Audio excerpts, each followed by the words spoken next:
यही होना चाहिए। लेकिन आज स्थिति क्या है समाज की? वृद्धाश्रम एक शब्द है। आज से 20 साल पहले कोई इसको जानता था? ज्यादा नहीं तो 20-25 साल पहले की बात कर रहा हूं कि कोई जानता हो भैया बूढ़ों का भी अलग घर होता है? कोई सुने थे? नहीं सुने। लेकिन आज यहां से प्रीतम नगर तक जाइए आप तो 3 ठो मिलेगा, 4 ठो कम से कम अगल बगल आप। इतने वृद्धाश्रम, और वहां जाके दयनीय स्थिति देखिए, उनसे मिलिए। हमारे संत लोग जाते हैं, मैं भी जाता हूं, उनसे बातें होती हैं। किसी का बेटा अमेरिका में है, किसी का ऑस्ट्रेलिया में है, किसी का दुबई में है, किसी का कहीं है, और घर बेच दिए और पेमेंट 25 साल तक के कर दिए हैं उनका वृद्धाश्रम के लिए। बेटे इतने समझदार हैं कि पिताजी को दिक्कत नहीं होनी चाहिए, और पता नहीं 2 साल में मर जाएंगे इसे लगता है। और पेमेंट लाइफ टाइम की, जितना दिन जिएंगे उतना दिन तक के लिए। यही होना चाहिए। बच्चे या समाज कहां जा रहा है आज का? हमारे अंदर, आपके अंदर ऐसी हिम्मत नहीं थी कि आप अपने पिताजी को घर से बाहर निकाल दें। क्यों? आप या हम या जो भी संस्कारी हैं वो क्या निकाल सकते हैं?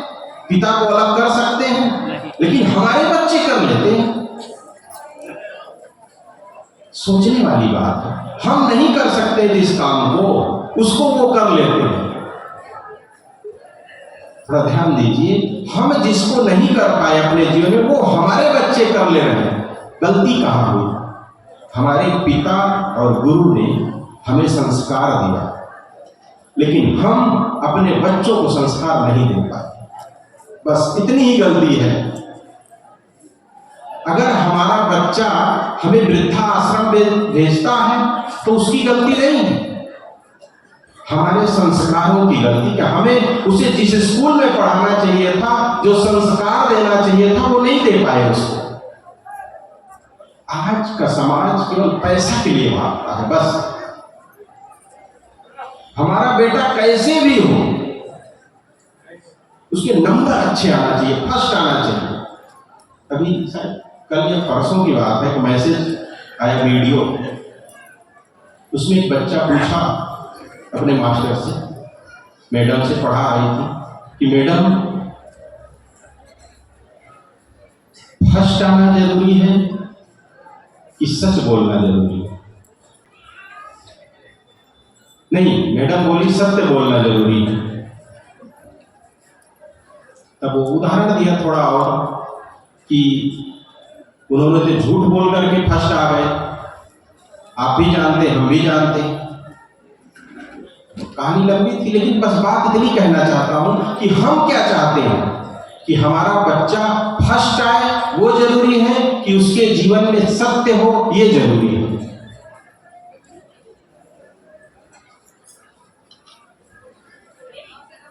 हमारे घर में धन हो, वो जरूरी है। वो धन चोरी का हो कि ईमानदारी का हो, ये जरूरी है। हर आदमी यही कहेगा नहीं, ईमानदारी का होना चाहिए। हम सबको यही सीख मिली कि हमारे घर में जो भी धन और संपत्ति वो ईमानदारी की हो। लेकिन इस ईमानदारी के लिए ईमानदारी का पाठ कौन पढ़ाएगा बच्चे को? उसको तो हम लोग मशीन बना रहे हैं आजकल कि तू कैसे भी करके फर्स्ट आना चाहिए।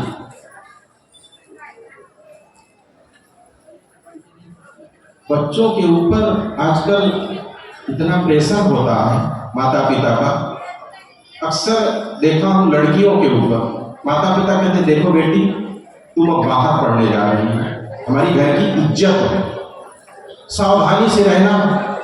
अगर कहीं कुछ ऊंच नीच हो गया, कुछ तुम गलती की, तो हम पूरे गांव में मुंह दिखाने लायक नहीं रहेंगे। होता ही नहीं ऐसा, और हम लोग बिना मारे मर जाएंगे। ये हमारे शब्द नहीं है, ये आप लोगों के शब्द हैं। जब ऐसी बात आप अपने बच्चे से कह देते हैं, अब मान लीजिए मनुष्य तो एक गलती का पुतला है, गलतियां हो ही जाती हैं। अब गलती हो गई, गलती तो होना ही है, सबसे हो जाती है, सीख दी जाती, समझाया जाता है, कुछ बच जाते किसी से। अब गलती हो गई तो वो बच्ची या वो बच्चा आपके पास आएगा मुंह दिखाने, उसको तो एक ही चीज दिखेगा, अगर ये बात ओपन हुई या कोई जाना तो हमारे मम्मी पापा मर जाएंगे, नाराज हो जाएंगे और हमको उल्टा सीधा करेंगे, यही होगा ना। तो वो बच्चे खुद फांसी लगा देंगे। लेकिन यही बात अगर मम्मी पापा अपने बेटे से कहें कि बेटा बेटी देखो, तुम्हें जितना हो सकता है मैंने संस्कार दिया, तुम्हारे साथ कभी भी गलत हो जाए जिंदगी में तो छुपाना मत, मुझसे बताना, मैं समाधान करूंगा। पहली बात तो गलतियों से बचना, लेकिन इससे ज्यादा जोर इस पर देना चाहिए कि तुम मेरे से कहने में हिचकना। आजकल केवल हमारे बच्चों केवल एक ही बात दी जाती, तू गलती मत कर। तो बच्चे करते क्या है, गलती तो करते ही हैं और आपसे छुपा लेते हैं, और कोई उनका दोस्त बन जाता है, उनका कोई मित्र बन जाता है जिससे वो अपनी बातें कहते हैं, और बाहर कोई दोस्त नहीं, केवल सब चूसने वाले, बस अपना काम निकालने वाले, वो केवल धोखा खा जाते हैं बस। और वो धोखा देने के लिए हम ही ने उन पर प्रेशर दिया है, ऐसी उनके साथ मित्रता बनाई ही नहीं कि तुमसे गलती हो जाएगी तो मैं क्षमा कर दूंगा तुमको। ऐसा आपके बच्चे मानते हैं?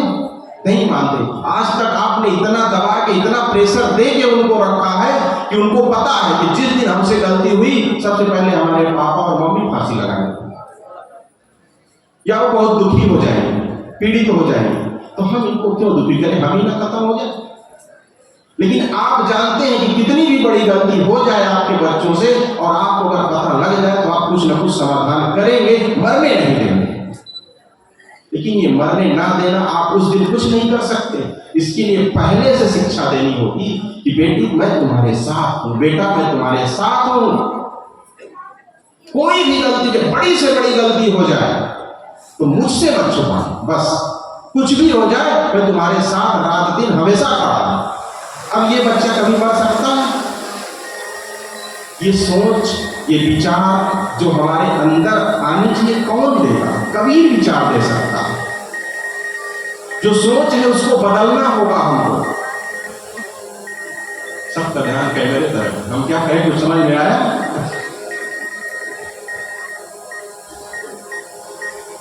बंधुओं, जरूरत है कि हम गुरुवर कबीर की बातों को पढ़ें और जीवन में उतारें।